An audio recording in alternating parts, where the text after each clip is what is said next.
doing? We out here, chilling in the spot. What up? How y'all doing? We out here, chilling in the spot. What up? How y'all doing? We out here, chilling in the spot. What up? How y'all doing? We out here, chilling in the spot. What up? Hey, what's going on, y'all?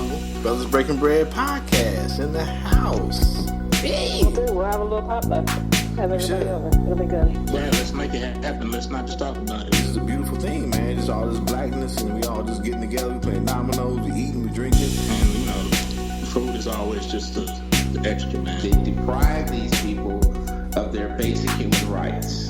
You know, and we call ourselves Americans. We're supposed to be above all this. They'll fake the crisis. They'll make it seem way out of proportion. We brothers, we breaking bread. How y'all doing? We out here, chilling in the spot. What up? Trying to hold it all together, man. Life is moving fast right now. Man, so it's good to have everybody come through. I love that, man. I love it a lot more than I could say to you guys. There are no major white characters in your books. No. The black narrative has always been understood to be a confrontation with some white people. I'm sure there are many of them. They are not terribly interesting to me. What is interesting to me is what is going on within the community. And within the community, there are no major white players. Once I thought, what is life like if they weren't there? Which is the way we lived it, the way I lived it. Toni Morrison was born Chloe Anthony Wofford in Lorain, Ohio, not far from Cleveland. It was the Depression. Her father was a ship welder, her mother a housewife. The neighborhood was mixed and sometimes hostile. People set our house on fire to evict us when I was about 2 years old. Set the house on fire? While we were in it. Why? So we wouldn't be there, so we would leave. Chloe's father, George Wofford, had migrated to Ohio from the South. Experiences like the fire reinforced the deep feelings he already had about whites. He simply felt that he was better, superior to all white people. His experience taught him that he was always in the company of inferior people when he was surrounded by whites. You know, he didn't let white people in the house. They came when he was not there, you know, insurance men and so on. Your father sounded like he had a tough core to him. Oh, very much so. He was an ordinary man, but an extraordinary man at the same time. He was very clear about what the dangers were and very clear about what he wanted for his children. Does your writing have a political point of view? Oh yeah. The truth I happen to be most interested in has to do with the nature of oppression and how people survive it or don't. It's amazing to me, particularly for African Americans, just amazing that we're not all dead. That's a constant shocker. Paris is one of the few places where she has lived outside the United States, and she clearly likes it here, in part because the French seem more interested in her writing than her race. When you know somebody's race, what do you know? Virtually nothing. You add to it all the stereotypical information and all the baggage that goes with race, but you don't know anything about that person just because you know race. Hey, what's going on, y'all? Triple B. Brothers Breaking Bread podcast in the house. Y'all might be like, wait a minute. Have I tuned into the right station? The voice sounds familiar. The intro kind of sounds familiar. The players, the Brothers of Doom, James and Joe sound familiar, but the title, it seems a little different. Just a little different. You know, it's a new day and age, man. New day and age. New dawn. New dawn. It's a new day. Yeah, so it's gonna be some of the same comedy, some of the same narrative. We just expanded the house a little bit. That's all. Expand the house. You know what I'm saying? Some of y'all be saying where Frank at? Frank doing big things, raising his family, making it happen. And because Frank, has other obligations that we all understand, we decided to branch out and bring y'all Triple B podcast, Brothers Breaking Bread. Now, you might know we were out for 2 weeks. People had family obligations and some other things, and we wanted to bring you a kind of a send-off episode as far as Nicaraguan, but that's still in the works. That's going to be coming at you, but let's get on with the show. What's going on, brothers? Let's break bread, brothers. Let's break bread. Brothers. The brothers are breaking bread. Yeah, so y'all... breaking bread badly. Yeah, so breaking bread, Bradley. Hopefully we ain't breaking bread for 4 hours. Let's not do that. No, I can't. No, if y'all, unless you've been living on the moon, you know that the great writer and also just great woman passed away this past week, Toni Morrison, and that was just a clip that from the 60 Minutes, the overtime, but she was on the regular episode also with Ed Bradley. And just some, 88, lived a good life.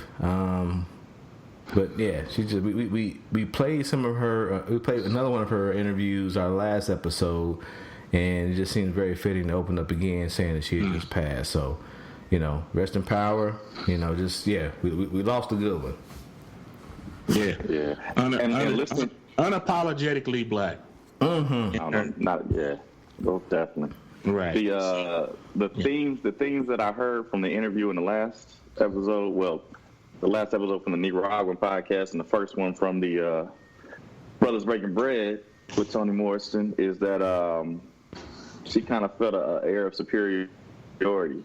I think she said that in both interviews. So one was with Ed Bradley, one was with Charlie Rose, but that theme went with her. And I don't know how many years were in between those, but the idea that, skip white supremacy, black supremacy. Pretty much. But it was like black supremacy with all the hate or need to go hang white people from a tree. Well, it's just an understanding. It's a moral superiority, right? You know what I'm saying?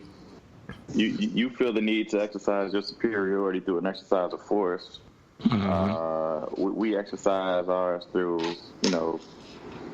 our relationships in an era of just being good people. And I know in the pregame before James got on, me and Joe were talking. There was another interview that rang similar to that she had with a white reporter who kind of asked her, like, when are you going to write a book that has a white lead for the most part? And she pretty much said, that's a racist question at on his face. You would never ask a white author or a white screenwriter when they're going to write a play or a show or a book that has a black lead who is not a friend of or friend to or somehow in need of or help from a white person. And I mean, that white woman's eyes, she was just blinking, dog. She was like, I have nothing for this. I was not ready. I'm like, wait a minute, you didn't do your research on Toni Morrison? You know that she was gonna have something for you? That reminds me kind of like when Mike Wallace interviewed Louis Farrakhan, and he was talking about Nigeria being corrupt, and Louis Farrakhan was like, and America's not corrupt? Yep. I was like, you living in one of the most corrupt countries on the family. You have no moral authority. You have no right to criticize anybody else. It was, that's what it reminded me of. Yeah, exactly. And if she ain't wrote a book with a white character yet, it ain't coming now. It ain't coming. It's not coming. It ain't coming now. Oh my God. James, you read any Toni Morrison? Me and Rodger talking about you read any Toni Morrison? Yeah, a long time ago. It's been a long time since I read any Toni Morrison. What'd you read? I know Beloved is her, isn't it? Beloved, yeah. Mm-hmm. Yeah, that's her. I read Beloved. I can't think of the other one I've read. I I've read Beloved. It took me a while to get through Beloved. That one kind of threw me. Sula, and the first one I read was The Bluest Eye. You ever read that one? I don't know if that's the one I read. I'd have to see the cover to know which one it is. Like I said, we're talking about 20 years ago. Yeah, that was probably about similar for me too. Yeah, but definitely one of my favorite authors. Yeah, but it's Tar Baby. Tar Baby, okay. Yeah. Toni Morrison is not interested in making it easy for you to read her book. No. No, not at all. she challenges the reader. Exactly. In a lot of ways. Hold on. Sometimes you have to go back and reread stuff again to grasp what you just read. And I have that interview right. I'm gonna play a little bit of it. Hold on. On being shocked. I'm never going to become immune. I think that's a kind of failure, to see so much of it that you die inside. I want to be surprised and shocked every time. You have in your writing certainly marginalized whites. Why are they of no particular interest to you, or seemingly no particular interest? Well, I was interested in another kind of literature that was not just confrontational, black versus white. I was really interested in black readership. And I wanted to do, I think, for me, the allegory or the parallel is black music, which is as splendid and complicated and wonderful as it is because its audience was within its primary audience. The fact that it has become universal, worldwide, anyone, everyone can play it, and it has evolved, is because it wasn't tampered with. I'm gonna skip forward. That was so precious to me, which is the work. And you will maintain this safe place for yourself, for your art?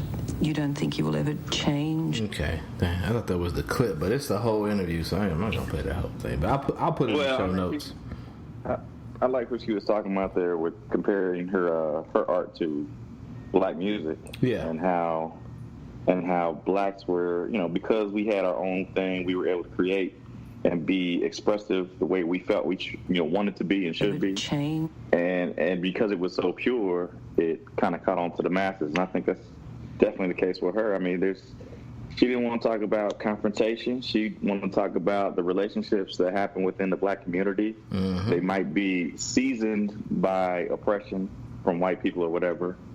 But I think it was definitely interpersonal issues that were going on between, family members or, people in the community. And there wasn't no space for these other people. So if what she's talking about is pure, if the relationship's good, if the conversations are good, they're universally good, and then other people come in and listen. Like I think Ed Bradley said, that's why she moved to France. Yep, exactly. Because they were looking at her as an author, not as a black author. Yeah. Well, I'm going to try this one more time. The subject of your narrative, whether you want to alter the parameters of it, whether you see any benefit in doing that, or will you clearly see disadvantages in doing it from your own point of view? Artistic disadvantages. There are no pluses for me.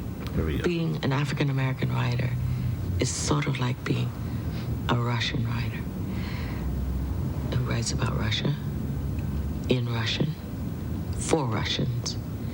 And the fact that it gets translated and read by other people is a benefit. It's a plus. But he's not obliged to ever consider writing about French people or Americans or anybody. When we were talking earlier about you being... But it goes, I skipped past the first question, but it goes what you were saying, Joe, where it's just like she's writing for her people, and if it happens to catch on, that's good for her. That's more sales. That's more money in her pocket. But that's not her intent to make more money, more sales. It's to write books for people that she relates to. And if other people get with it, that's great. Yeah, that was a privileged fucking question. It's no, but like we said earlier, you would never. No one would ask Stephen I don't know. Well, I guess he does. It's not the same thing. But no one asks a famous white author, "Hey, why aren't there more black people in your books?" I think she made her point there too, because, like you said, if a Russian writer writes in Russian and writes for Russian people, nobody's gonna. No. They might, but don't always. Well, why don't you write something with like you said, with French people in it, or Americans, or whatever. Nobody's gonna do that, and they don't, and that writer wouldn't feel obligated to. But it's looked at as a detriment when we don't include white people in our narratives. But you fast forward to 2019 and you look at Peele and his movies, and you kind of see some of the same things being echoed. When are you going to make a movie that centers around whiteness? Right. Mm-hmm. You know what I'm saying? So it's like, he don't need to, because they already out there. Yeah, but he even say, I don't know. 1,000 of them. I'm making my movies now. I'm making the movies that I like, and if you like them, he wasn't that's interested cool. in those types of movies. Yeah, but we see it all the time. Ain't nothing new under the sun. It's just like once. It's weird because if I was a white person and I'm coming to see it and I like it. Why? What's so inherent in me that I need to change it to be to reflect me? But the reason why you messing with it is because it was this black thing that you love. Now you want to change it. I don't know. It's just weird. Because it goes back to the mentality that, I'm not saying all white people, but there's a mentality in white America that they must be catered to. True. That is true. You cater to them. We don't cater to you. You cater to us. And if you're not, we want to know why. Yeah, call somebody. Hey, 5 heartbeats, dog. Especially if that's another thing. If you're successful without catering to them, that's a problem. Yeah. Yeah. Because then they start thinking, well, they don't really need us if they can be successful and operate without us, without our help, without us being the foundation of what they're doing. So it's almost like in those mob movies, mm-hmm. where it's like, I was doing my thing over there while you bothered me. You were getting too big, and I wasn't getting a piece. Yep. So it's like that. So that's just my point. No, I mean, go ahead, Joe.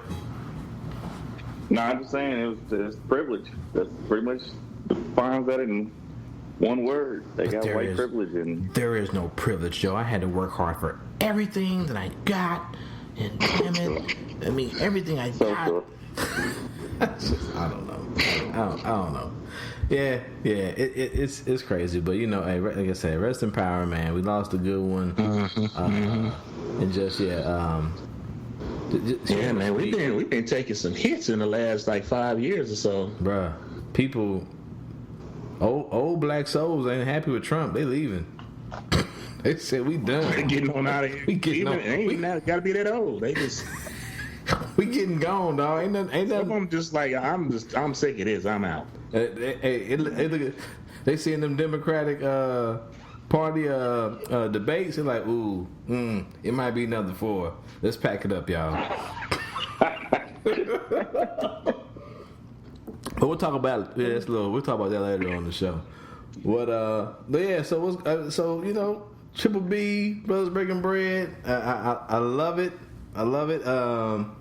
We all sat around, talked about it, and just the name changed, but the same people, kind of like It's called rebranding, sir. Rebranding.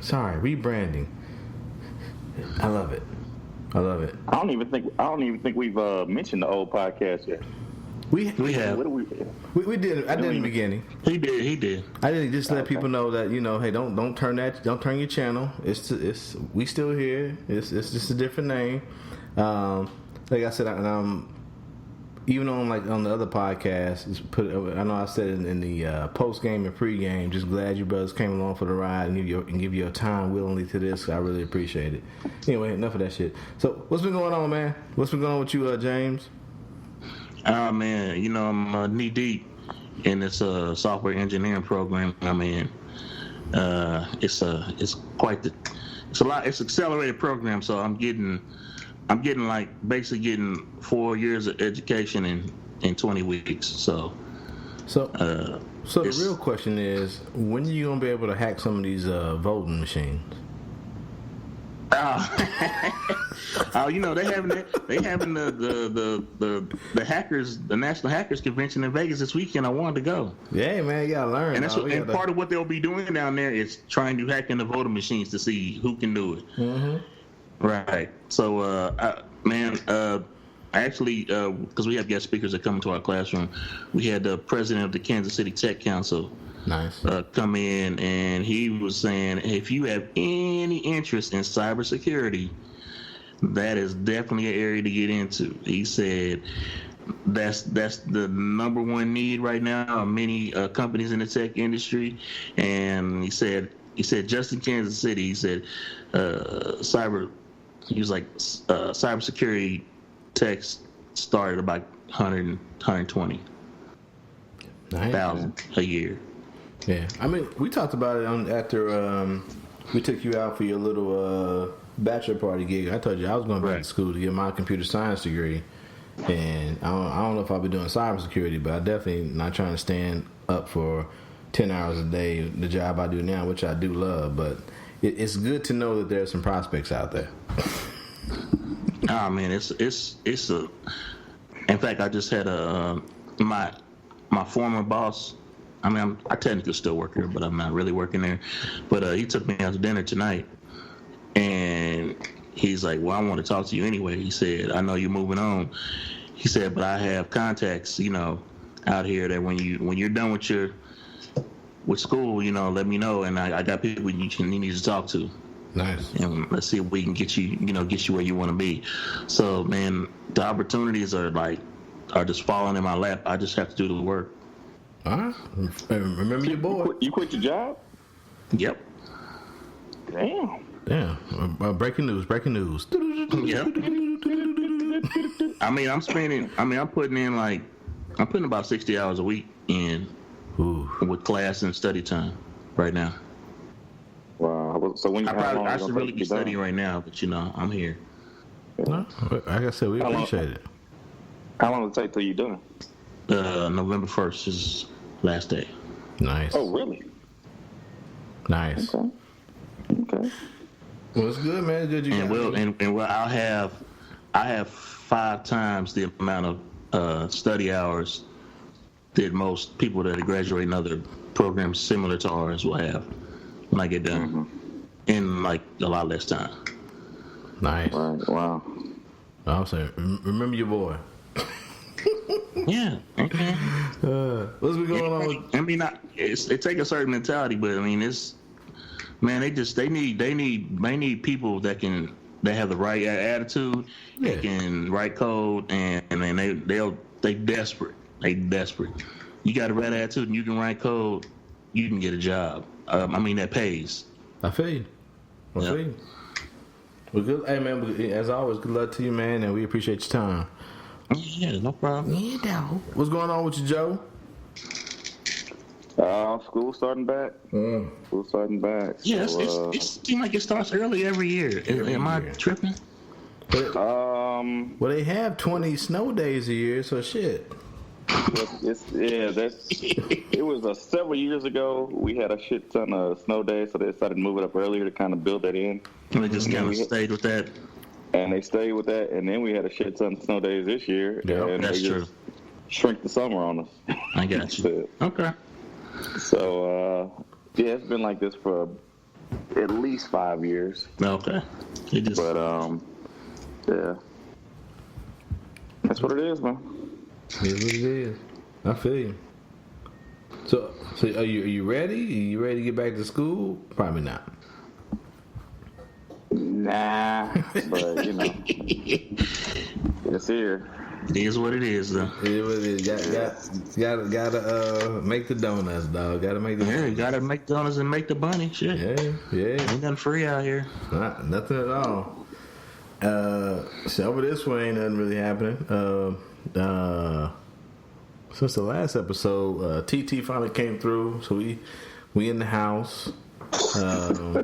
We had to Yeah, nah, it was a struggle, dog. But we got everything. There was some minor fixes that need to be made even after we got in the house. But I am for certain that TT has us in his phone as them niggas on quarantine, cause we be texting that nigga every day about something. Cause we find something every day. You know what I'm saying? So it's like, come on, man. It's just little stuff. But if I give you a lot of money to move in somewhere, I don't expect it to be like new, since it's not a new house, but I expect it to be clean. And I expect the grass to be cut. And I don't expect it to be like a damn spoon left in the garbage disposal. So when I turn it on, it fucking gives me a traumatic episode. Yeah, you know what I'm saying? That's pretty wild. Yeah, so it's just little stuff. But we getting there. Big news is we talked about a couple episodes ago. Me and my biological father, we good. We bringing the grandkids over. So tomorrow will be the first family reunion I've been to on his side since I was like 11 or 12. So we're gonna have all the kids there, all his grandkids there. We're going. Oh, that's good. Yeah, so it should be good. Like I said, he's been cool. He even he dropped by here last weekend. You see the house and chit chat. So it's been going good. So and work's work. So yeah, that's that on my end. Reconnected, huh? Yeah, reconnected, man. It's like we talked about, you gotta let some of that bitterness go, because all of it wasn't his fault, and the parts that was his fault, he's apologized for. So we both grown men, so let's move on. Yeah, so that's good, man. Yeah, yeah, shit. So let's roll into the show, man. My man, the Jew, since he's loose, he got something to say. Hey, Twitter world, it's yours truly. I want to start by sending my condolences to El Paso in Ohio. Oh, man, it's horrible. All of Americans should be affected by this. I'm a history buff, and I watch all the history shows. Recently, I was watching a show on History Channel about Germany in the 30s and how they came out of the Great Depression. They were affected as much as anyone, mainly because of the sanctions placed on them because of World War I, deservedly so. In any event, they came flying out of that depression, man. They were building roads, the Autobahn, affordable cars for all the Germans. I guess that was a Volkswagen Beetle. And they were working. Their factories were booming. Now we know they were building U-boats and Panzer tanks, but in any event, their economy was booming. And then they added something special. They added hatred. Hatred for a people, for a race of people, and for a religion. And we know what that led to. What's amazing is when the war was over, how many Germans say they didn't know the atrocities were taking place? I guess they were too blinded by the economy. Now in America, our economy is booming. Thank God, love it. But what else is booming? Hatred. To me, anybody who's not speaking out loudly against the ideology that these people have that are committing these crimes, or against the guns that are being used for the crimes, if they're not against it, they must be for it. Booming economy, hatred. Sounds familiar. I'm just saying. Take care. OJ didn't do that shit. Man,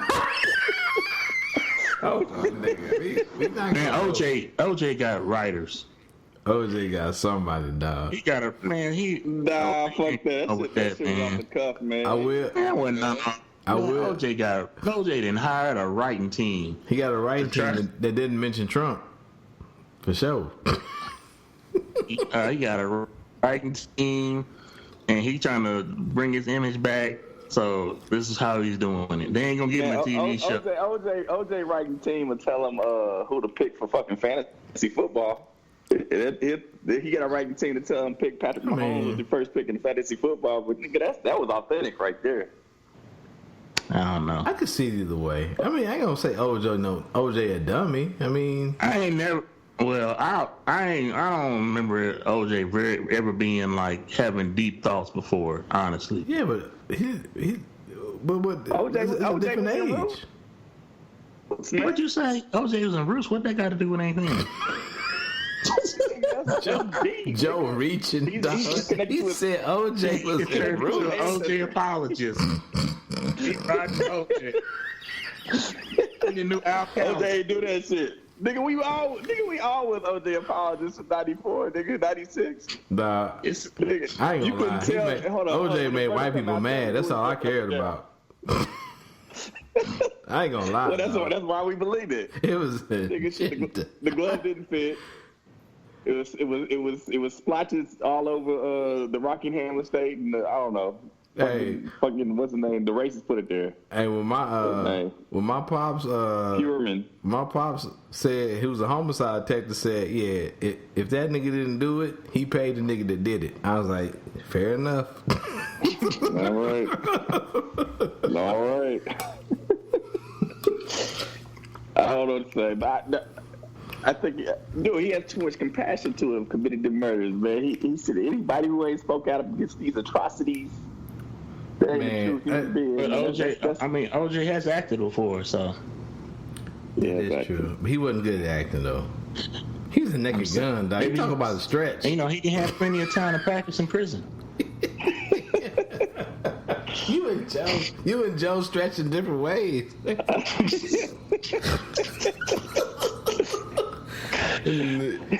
I'm waiting for it's gonna come out eventually, man. Even if OJ did it, OJ got ghostwriters. He made a good point, dog. I don't know if Drake back there writing the lines for him. He made a good point, though. It's not DLC is ghostwriter. Who? DLC. The DLC. That's Dre. That was Dr. Dre's ghostwriter. Exactly. Pancake. Yeah, I mean, his voice in the car accident, but he was still working. But he made, him or the writer made some excellent points, though, like how. Oh yeah, I give it up to his writing team now. Yeah, but we keep seeing it though, especially like on our Facebook posts, the people who are still hanging on, as far as like Trump apologists, they all it is economy at this point in time. That's the only thing they holding on to, and depending on who you are, it ain't really that great. Yeah. Okay. Yeah, I don't disagree. I don't know why y'all fronting on OJ like he can't be watching the fucking History Channel, man. Come on, man. Nah, but all I'm saying is I peeped that OJ. He went so far, but he said he didn't no Republican, no Trump, no nothing. He just said economy and ate. He was eloquent. He looked like a young OJ back at USC tiptoeing that sideline. Yeah. Or two. Yes, indeed. How he was running through the airport, hurling over these. That hurts. Now, I ain't gonna never deny OJ as a football player. No, he was a beast. Yeah, that's a whole different story there. He's a beast. He put the Bills on the map. He was a beast. They wouldn't even it wouldn't even be no Buffalo Bills no more if he hadn't held them down that long. That long. They would have never made it to the Jim Kelly area. They'd have shut it down and never complained. Right. But yeah, he made some good points. So with that said, so OJ talking about the shootings that happened this past week. What is this? Oh, get out here, CNN. I don't want to. Yeah. All I'm saying is, if he was right about it, he had to be right about the other thing. What, by killing them people? Good Lord. You can't be right about one and wrong about the other. Man, come on. Why not? Why can't you? I don't know.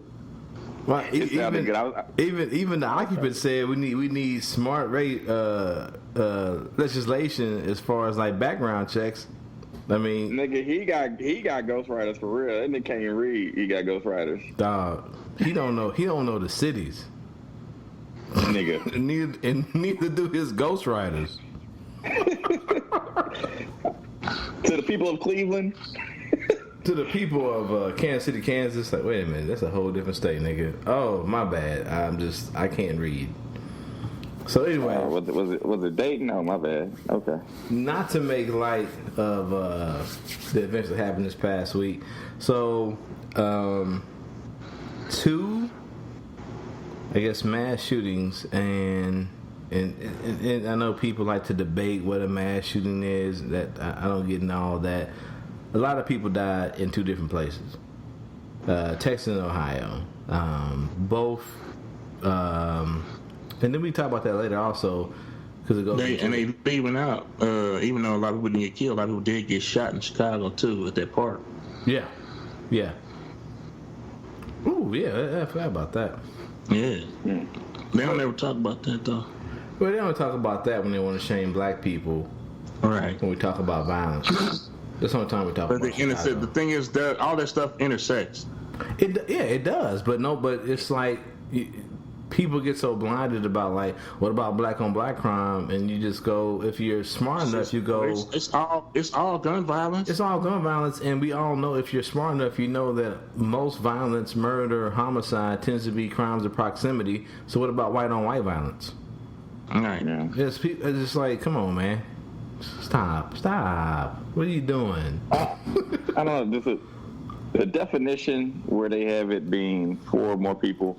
Yeah, I've heard 2 or more people. 2 or more people. Well, it changes though. That's the thing. Right. Yeah. So but, then, I mean, I think the difference, if I kill 2 to 4 people, and they are targeted, like it's a drug deal gone bad, and I'm getting these niggas because they owe me money. Yeah. They shorted me on something. Yeah. I don't think that's the same thing as walking up in a Walmart and spraying the first. Walking up in a Walmart with ear protection on. Ballistic eyewear on, in the AK-47. Yep. That might be a mass shooting. Or taking about 10 AKs up a Vegas hotel room. Yeah. Break out the window and start sniping people for 30 minutes. You know what I'm saying? That might be a mass shooting. So when we talk about that definition, I don't know. No. I'm saying we here tend to be reasonable-minded individuals, and of course we have our minor disputes. But I'm talking about, like, you see people on Facebook, and they get, instead of talking about the issue as far as like gun violence and what brings it on and why are we focusing on Islamic terrorists when we have our own domestic terrorists and shit like that. It gets, well, is it really a mass shooting? And it's like, nigga, 20 people are dead. What are we debating? Well, I don't know how that one would, under any definition, not be a mass shooting. There are idiots out there that try to deflect and get away from come on, you see him out there, Joe. Well, what I have seen is somebody put up, somewhere on Twitter, somebody put a picture of all the mass quote unquote mass shootings that have happened, like, I guess this year. Mm-hmm. And it was sprinkled with all different kind of colored people. There was a lot of black people in that. Mm-hmm. And what I'm saying is that when I think of a mass shooter, I think of it being somebody who is randomly shooting people. Me too. That have no affiliation personally with them. They might be a political reason. Like the old boy in El Paso who said specifically, I drove 600 plus miles to El Paso because he was somewhere else. Where was he from? I forget. Somewhere else in Texas that he drove from. Yeah. I purposely drove down to this border town of El Paso because I knew there would be Mexicans there. Mm-hmm. And I'm like, So when you go there to randomly shoot people, and even if, like you said, for political reason, to shoot Mexicans because your president, laughs about shooting Mexicans at the border because that's just funny to him. That's a mass shooting. Me, though it's still wrong, shooting 4 people. I was trying to shoot this person and I accidentally shot. The drive-by or something like that, and 4 people died. I don't see that being the same thing. If I'm targeting somebody that I have a relationship with, I don't think of that as being a mass shooting. I think that's a murder. Mm-hmm. But I don't think of that being, and I think it's just the randomness that I think is the differentiating factor there. I don't know. I agree. So. And then, but it's a more sensational headline to say that there's been Mass shooting. 295,000 mass shootings this year in the country. That gets headlines. That gets people's attention. So what do y'all think though? Do you think it's a thing of just to the means of not the means, but what social media does to it, as far as just numbs us to it. So we keep hearing about mass shooting, we just become numb to it. Do you think that's the overall goal, or is it just? I mean, I see it as a caveat. I see it as a two-way street to numb us to it, but at the same point in time, make us live in fear of our neighbors. So that we're just the old conquer and divide tactic. Oh yeah, because the gun lobby and NRA and gun manufacturers they revel in it because that means they got more people coming out to buy guns. Yeah, because they think, well, I got to get some more guns. I got to get some body armor and all that. Speaking, I need a tank. I don't want to get off topic, but I guess it goes in line with this because it goes into the national headline of why would you? So you heard about old boy in Springfield who rolled into the Walmart with a assault rifle and full body armor. Not full body armor, but he had a chest plate on. Mm-hmm. And it's like, why would you do this? But he did it to get a reaction because the whole time he's filming himself walking around Walmart as people were fucking freaking out. Mm-hmm. Springfield, Missouri? Yeah. Because one of my dudes I went to high school with. Was it today? I posted the story, and he said that was just about a mile away from where I used to go to that Walmart. He said. Yeah, it was either yesterday evening or this morning, but I was reading about it at work today. So it happened yesterday. It was in the last 24 hours for sure. So from the files of why would you? But I mean, but I know we talk about like we're gonna talk about mental health, but we're in this, and it's not the same thing as far as like mass shootings, but there are like the copycat thing, and then also this era we live in where everyone can get their 15 minutes of fame because of social media and the cameras and the Facebook Live. So why are you on your camera filming with a vest on, and people are freaking out, and you're just laughing, and then the police come to pick you up, you're just laughing too. And it's just like, is this where we're at as far as a society? That's crazy. I don't know. I don't know about that whole situation, but I do know what everybody's comparing this to is how the shooter in El Paso was basically walked out of there unscathed, and then you've got other customers of Walmart, black people who have gone in to purchase a weapon and have been shot for walking around with it in their grocery cart. Oh, you talking about a boy that got shot walking around with a... He had a toy gun. He had a BB gun. Oh, it wasn't, that's right. It wasn't even a real gun. It wasn't even a real gun. He's walking around with a BB gun. And you brought that back. Damn, you trying to make me mad, Joe. I forgot all about that. So could you imagine one of us walking through the Walmart in Springfield in full body armor, talking about hee ha ha, look how funny I am? They'd have called National Guard. Dog, they would have called in an airstrike. This would have blew up the whole Walmart. On strike. Walmart gone. Today, Springfield Walmart destroyed because a Negro walked in here with an assault rifle. We had to kill 200 white people to get this one nigga. Pretty much. Send in the robot. Send in the drone. But no, you bring up a good... Damn, I forgot about that. Yeah, that man, he didn't have a real gun. He had a BB gun. And a Walmart employee called the police on him, and they just walked in there and shot that man. But it goes back... Didn't even ask no questions. They just came in shooting. But it goes back to... questions later. But where are all the Second Amendment activists when this shit goes down, as far as people of color? You can't find one. You can't count these people to be consistent. No, you can't count them because you got old boy. We talked about last year, old boy who was a legally gun owning black person, when the police pulled him over, announced, "I have a handgun in the car," and he still got shot and died in front of his girlfriend. Philando Castile, yeah.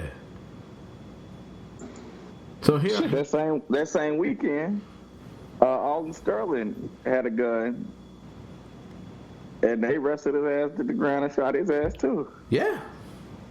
As if he ain't have a right to have a gun. And I have a legal handgun. That's depending on where I'm going. Definitely when I'm like on the road and driving out of town, that I have with me.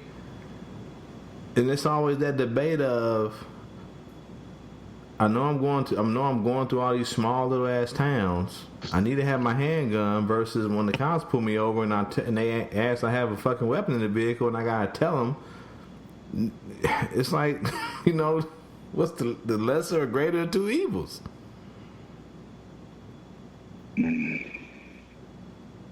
Yeah, I know there's some lawyers out there, but well, legally, actually, you don't have to tell them. And it's like, yeah, okay, I don't tell them. They find that shit in the car, and I get shot in the face. Yeah. You know what I'm saying? Shit, nigga, you tell them you got it, you still might get shot in the face. I know. Exactly. It's lesser or greater, however you want to look at it. It's a lose-lose. Lose-lose. Basically. Then I'm sure they'll sprinkle cocaine on my body, and they'll find something I did back in college and say he was violent. Yeah. I mean, there's a third option of rolling without. Yeah, that's okay. I've been in situations where I didn't have no gun and somebody else did. I ain't like that. I know. I remember that day. That day, Fort Hood, and some other situations in the military. I was like, oh shit. Oh right. I forgot about that. I forgot you was there. Yeah. So I've been in situations where somebody had a gun and I didn't, and it don't feel right. I forgot about that one. Yeah. So yeah, and James was at that was my initiation into fucking Boys in the Hood, I guess. No, I think that was my third time getting pulled on. It's like, damn, really? Hey, man. It'd be rough out here, dog. I don't know what you want me to do. I ain't about to beg you for my life, but right. You got a gun, so I don't know what you want me to do, dog. Pretty much. So anyway, we getting off topic, but sorry about that. It's the microphone. But yeah, we getting off topic. So all these shootings, and for the two big ones, there were white males, and then especially with a lot of these would fall under domestic terrorism. You see that they're white males. There tends to be a different diagnosis. I don't know if you guys have been seeing this. It's a rhetorical question because, of course, you have. Whenever it seems to be a white male, you see two things. They're a lone wolf, meaning they haven't been radicalized to any kind of right-wing propaganda, and they may or may not have mental health issues. I don't know if you guys have been noticing that. Now, if you're like a black male, it's the video games. Oh, I forgot. Oh, 3. The video games. The video games are radicalizing. But if you're a black male or a Muslim or you're Hispanic or let's say any person that's not considered to be white in America, it's not mental health. Either you're an extremist, your community. Or you're just an animal. You're an animal. You're super predator. You're a savage animal that can't help itself. Let's not forget about the old super predators. All that good stuff. You just it's never mental health. Even though we know that depression and other things in the black community tend to go undiagnosed, but we don't get into that. But yeah, whenever it comes to that, if you're a white male, you kill the mental health thing is complete garbage, because if there is a mental health problem, then why get rid of the provision that Oh, you mean states that mental health should be checked during a gun check, and why isn't there more done to help people that have mental health issues? Hey, but government wise, so it's all bullshit. But James, I put that meme up of Trump signing the bill where basically it repealed the Obama era, mandates for that's what I'm talking about. Checks across the way. He reversed his executive order. Yeah. But he hold on though. But he said he gonna bring it back. So you gonna turn around in El Paso and say, "Well, that kid was mentally ill." Well, fucker, you the one who signed the bill, or reverse the executive order that would have stated that mentally ill people had to have background checks. Yeah, that's what he does though. So, he creates a fire that he can put out and then tell his fan base, "Look what I did," because the brown guy before me, who may or may not be a U.S. citizen, didn't do anything. Even though there is a record that he did do something or tried to do something. Yeah. That's his MO every time. Even with our economy, with these tariffs with China, just basically playing fucking Russian roulette with our economy. I mean, Russian roulette. Wow, that's funny. Anyway, I didn't even mean that, but now I said that, I'm like, ooh, that's spicy. There it is. But yeah, I mean exactly, because I think in one of his speeches he was like, they were talking about how he was asking his board or executive members, is there something we can do as far as like limiting, people with mental health issues? And it's like, yeah, it was the executive order that you took away. Yes, indeed.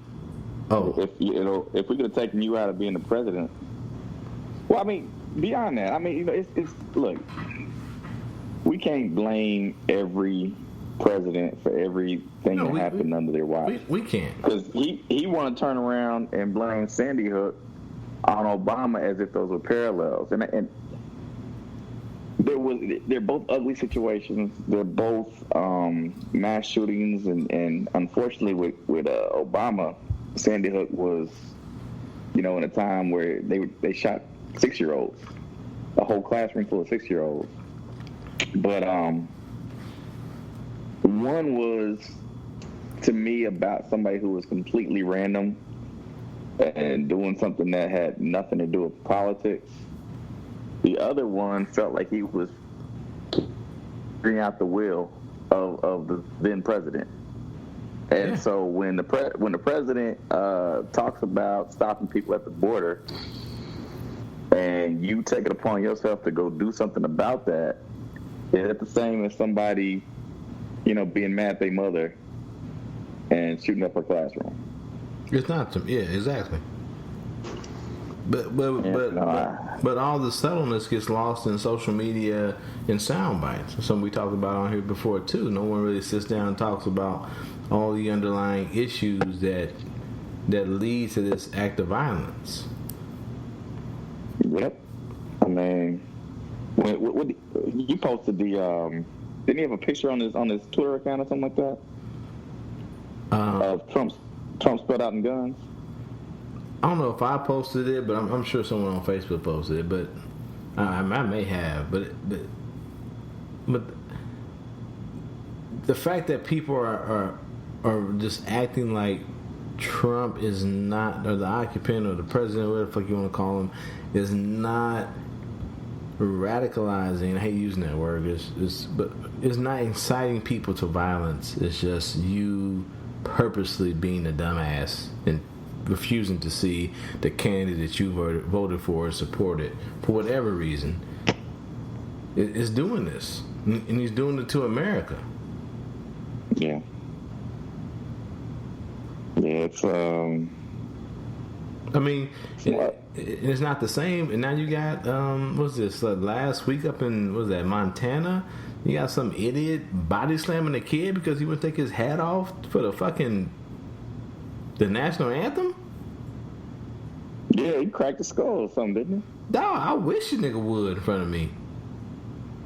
Yeah, like I told Frank, it ain't gotta be my kid. I'll be like, hold on, dog, you can't just be picking kids up and body slamming them. with you?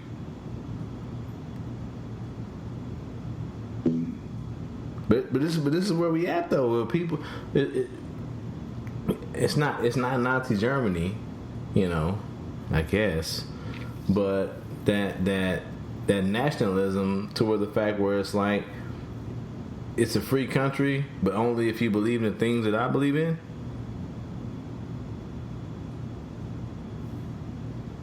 Yeah, I mean, I think that's back to that idea of privilege that we were discussing about with Toni Morrison. I mean, I'm looking at this flow chart that several people put up, but I remember Steve Kerr putting it up this week from the Golden State Warriors. Mm-hmm. And it was talking about what we should do. And it basically, the flow chart asked was the murder of Muslim. Yeah, was the shit of Muslim. Yeah, I've seen that. If yes, it's a travel ban. If no, we asked the question, was it Hispanic? If it's Hispanic, yes, build a wall. If it's no, we asked the question, was the murderer black? If he's black, yes, we need to build more prisons and have more cops. I have another flow chart that says we're gonna label BLM as a Black Lives Matter as a terrorist network. And then we say no. Okay, well, is the murderer white? If the murderer is white, the answer is we need more thoughts and prayers. More thoughts and prayers, dog. Or like you said, we need to change the video games. Or we need to make sure that we're reaching out to these people because they're mentally ill, and I don't know, man. But it's a slap in the face, though, to people. Like, you see Walmart with their fucking nutless ass decision. We're going to take down all the advertisement in the store as far as, like, violent video games. Note now, we're still going to sell them. That's fine. But also, we're still going to sell the guns, too. And me and Ladies on Lavender were talking. They're like, I'm a gun owner. I have a gun. I believe, if a person is mentally stable and wants to own a handgun, that's fine, or a hunting rifle. I don't see a reason why a motherfucker needs to walk the street with an AR-15. I don't see one. What's going on in your life that you need 20 plus rounds of ammunition at all times on your back? You gotta keep 20 niggas off you. Well, you need to reevaluate your life. Get better friends. Yeah. I have a Smith & Wesson 40 that holds 13. Now in that magazine, there are 13 hollow points. If those 13 don't eliminate whatever is trying to harm me in my life, it's just time for me to go. It's that time, dog. It's just it is that time for me to leave the earth.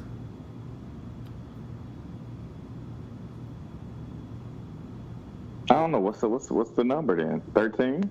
No. I don't know if it's 13. I don't know if it's 10. I don't know if it's 12. But there's no reason for someone to have a high caliber, high velocity, semi-automatic rifle, which can easily be converted to an automatic rifle, on their back.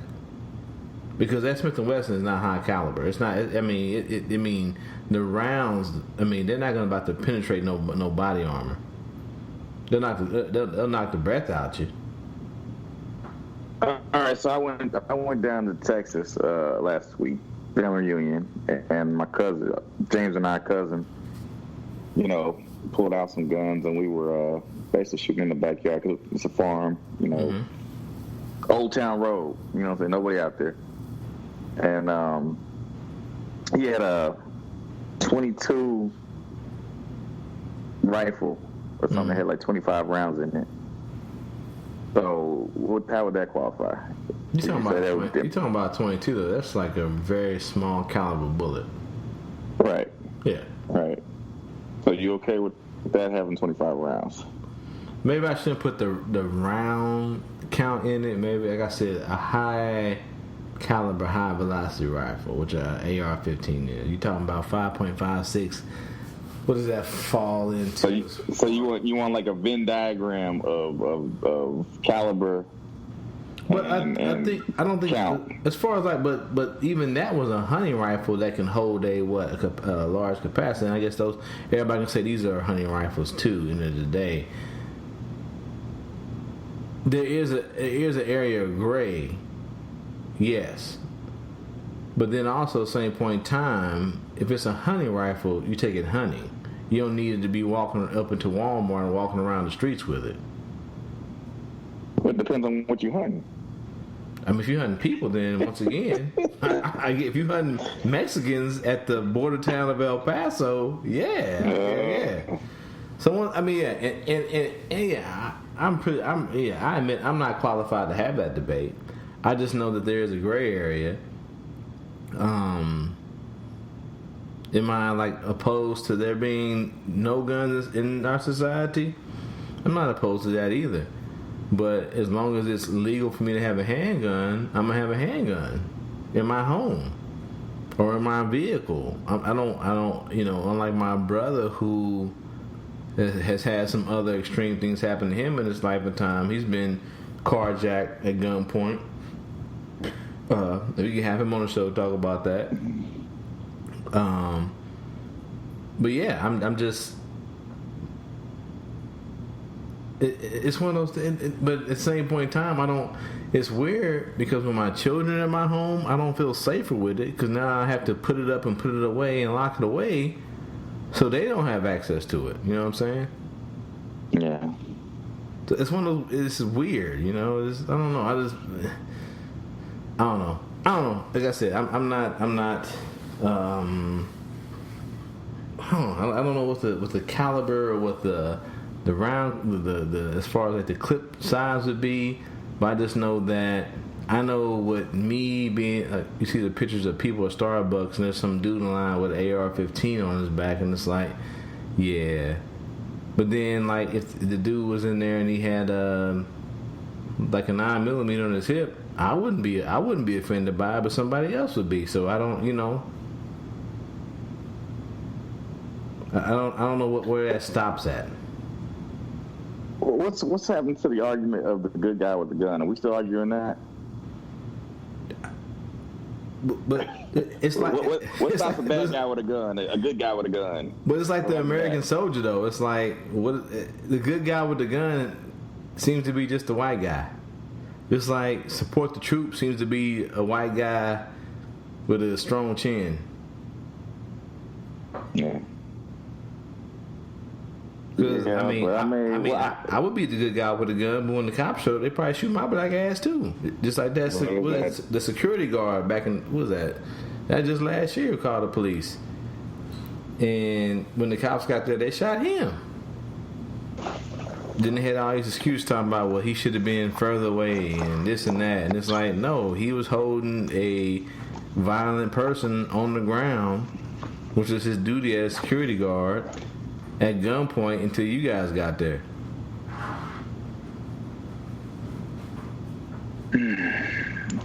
Yeah, I mean, there's that component too. I was thinking more so from the angle of we've had mass shooting after mass shooting after mass. I mean, shit, you did it in a Walmart where they fucking sell guns. Sell guns. Where the fuck was the good guy with the gun to stop him before he got to 20 kills? But didn't they have like it was another shooting where the guy like injured 9 people? I gotta look that up. I gotta look that up. We can do it for the next episode. But I don't know. I don't. There is no good guy though. I don't think. A gal, a person.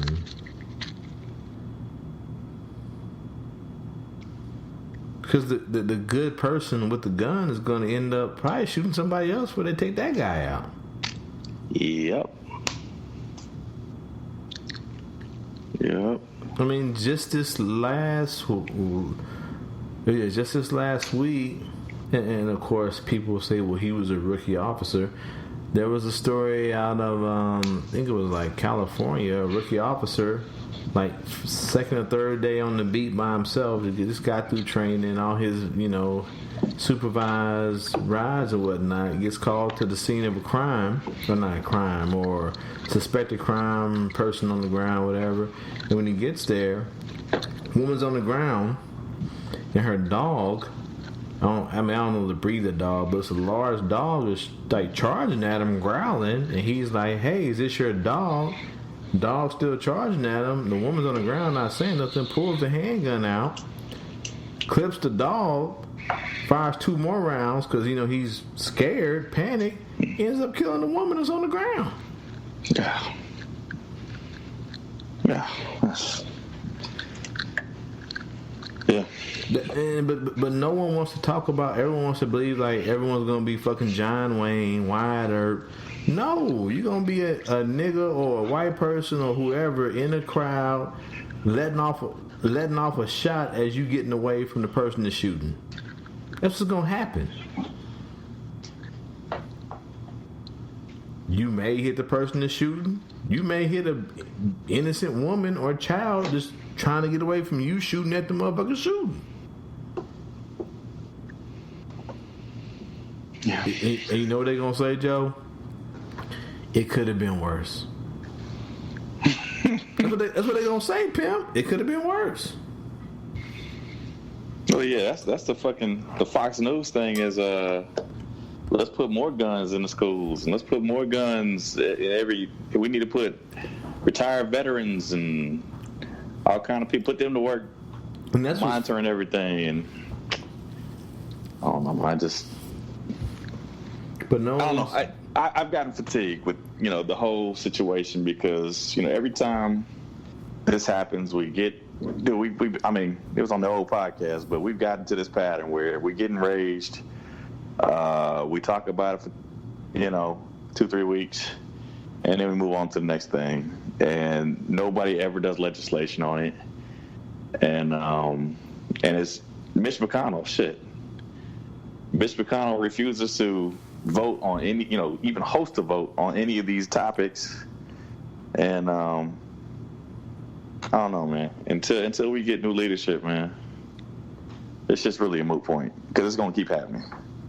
So exactly, but let's be specific. Not just in the White House, in Congress, you got to get all them motherfuckers up out there.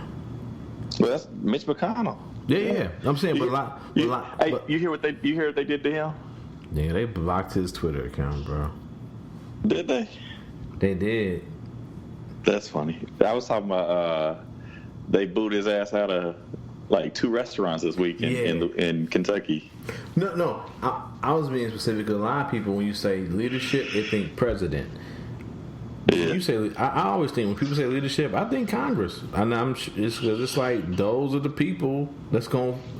Whoever's in that White House, they either gonna be with them and let everything pass, or they're gonna be against them and hold everything up. Mm-hmm. Straight up. Him or her, I should say. All right, what else we got on the docket? Yeah, I mean, we were brief. We already touched on it, mental health, so how that plays a role and all that. Damn video games. Damn video games. So also this week, is it today? Is it today? Yeah. Well, yesterday. Sorry, yesterday was the 5-year anniversary. I don't know if you call it anniversary of Mike Brown being killed in Ferguson, Missouri, a little small town, city right outside of St. Louis, Missouri.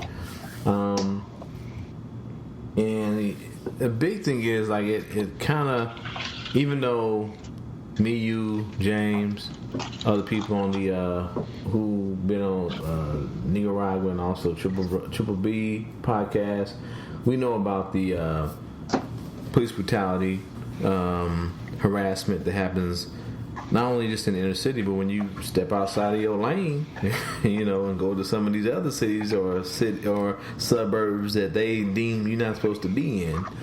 We already knew about this, but this particular case really brought it to light nationally, and it wasn't so much what that Mike Brown was killed, but it was the city's reaction to it that really brought it to the forefront. And with that being, what's up? We say, James? Well, I was gonna say that the courts, man. Yeah. Fucking, I don't know. For me, I mean, I don't know if we need to relitigate what happened to Mike Brown. I know that months before he was killed, he was caught on video in the convenience store stealing, cigarillos or some shit from the store owner. You know what I'm saying? And so, Mike Brown was no saint. No, he wasn't. There's no credible video that shows what transpired. All you have is the testimony of people who were probably frightened and maybe looking out, around, behind their back while they hiding while gunshots are being fired. But the fact that through all this testimony, you couldn't even get an indictment from a grand jury. No. Like we couldn't even hear the details in court. You know what I'm saying? We couldn't even get an indictment on Darren Wilson. I think that I don't know what kind of legal maneuvering had to be done to the point where we couldn't even get a day in court. I think people were rightfully angry. I couldn't tell you that Darren Wilson was guilty or innocent. I couldn't tell you what Mike Brown's involvement was, but I do feel like we should have had a day in court. And I think, that was definitely, things kind of cascaded from there. I know we had the incidents that happened in Mizzou with the football team. Yep. Subsequent to that, and several other, protests that kicked off. So I believe shortly after that, what was the case in South Carolina? Where the officer lied that old boy was charging at him, and then 2 days later the video came out that showed him running away and the officer shooting him in the back. But I know the video where the kid was running away and got shot in the back. I remember that video. I don't know who that person is, so I'm not sure that was South Carolina, but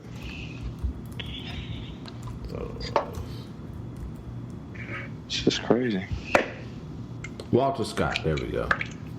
Walter Scott. Yep.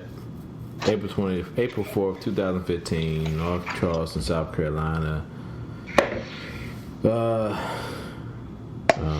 mean, but it's the same. Well, and that brings up and I don't know if we ever talked. I don't think we talked about it though. I know me and some of my family members talked about it, to where when it comes to people of color, or basically anybody that's not white, you have to be perfect in your presentation in order for you to have a day in court. Everything has to be perfect. Everything has to line up. Specifically when it comes to, we talking about encounters with the police. Yeah. And to me that's bad. That's bad. I think we talked about something about that a couple of weeks ago. It wasn't. I don't think it was germane to this. Right. It was about the guy in San Francisco. Mm-hmm. The front door Frank or Bob, or whatever the fuck his name was. Yeah, whatever his name was. That's what we were talking about. But yeah, I mean, again, that's privilege. That's privilege. I mean, one group has to be perfect in their presentation. The other group can kind of, well, shit. That's why we need fucking Blue Lives Matter marches. Yeah. That's why we need to march in the street and remind people that Blue Lives Matter. I mean, it doesn't matter, because in the New York NYPD officers held a Blue Lives Matter march in defense of the officer who killed Eric Garner. Now, you can say well, he was breaking the law. Let's make it, fuck all that.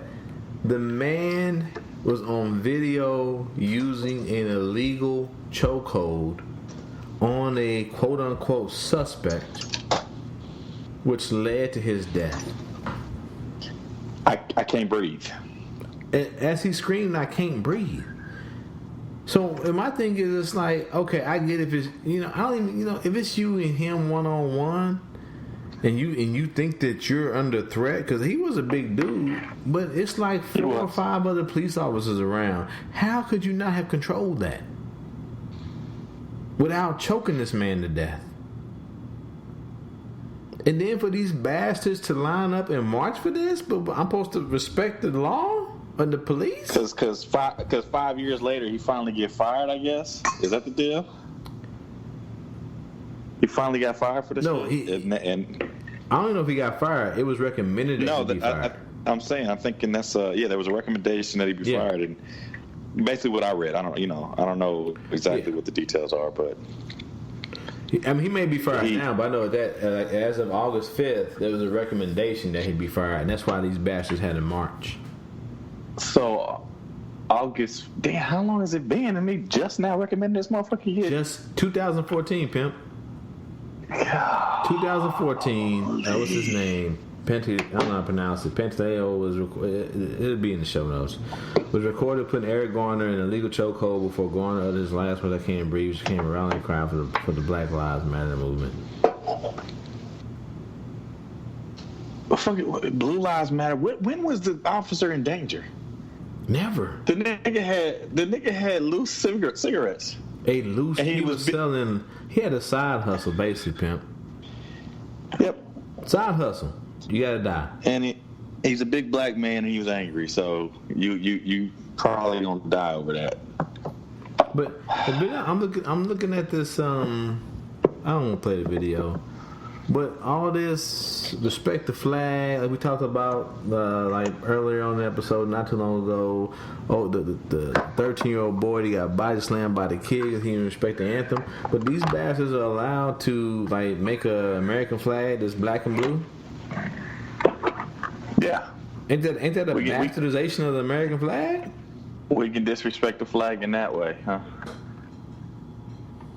But let me and you make a American flag with the African colors and say it's the African American flag, nigga, they'll come burn our house down.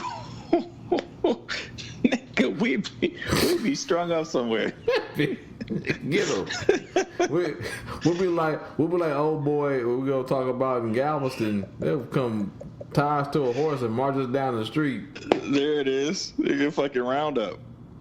Nigga, we be on the flagpole with that flag, nigga. Yeah, but I'm like when I see that on the truck, and I'm like, how is that okay? How is this bastardization of the flag that represents America okay? How is this okay? Oh, because it's white people. Okay, I get it. Sorry. Because it's blue lives. It ain't black. Because Black Lives is a fucking terrorist organization. I'm gonna make that African American flag, dog. But blue lives ain't. But hey, Black Lives is a. I'm gonna get one made, put it back in my car. See how quick I get pulled over. Hey man, I'm gonna send you thoughts and prayers. Thoughts and prayers, dog. I'm gonna send you thoughts and prayers. Nigga. Hey, did we lose James? Did he just say I can't deal with y'all today? He probably studying. He probably. You there, buddy? What? Yeah. Be honest, man. I feel like we go over this stuff all the time. I just don't have anything else new to add. Honestly, okay. I feel. You know what I mean? I feel like this stuff keeps happening, and we make the same point over and over again, and it's just like I'm just kind of weary of it. Yeah. I mean, it doesn't make it any less important, but I just don't have anything new to add. It's a new podcast. Niggas ain't heard it on this podcast. I feel you. No, I feel what you're saying though, but it's like the current topic, but unfortunately it keeps happening. But I do feel them. Yeah. You know. Yeah. But I mean, this is something new, but old. What about the Texas Rangers?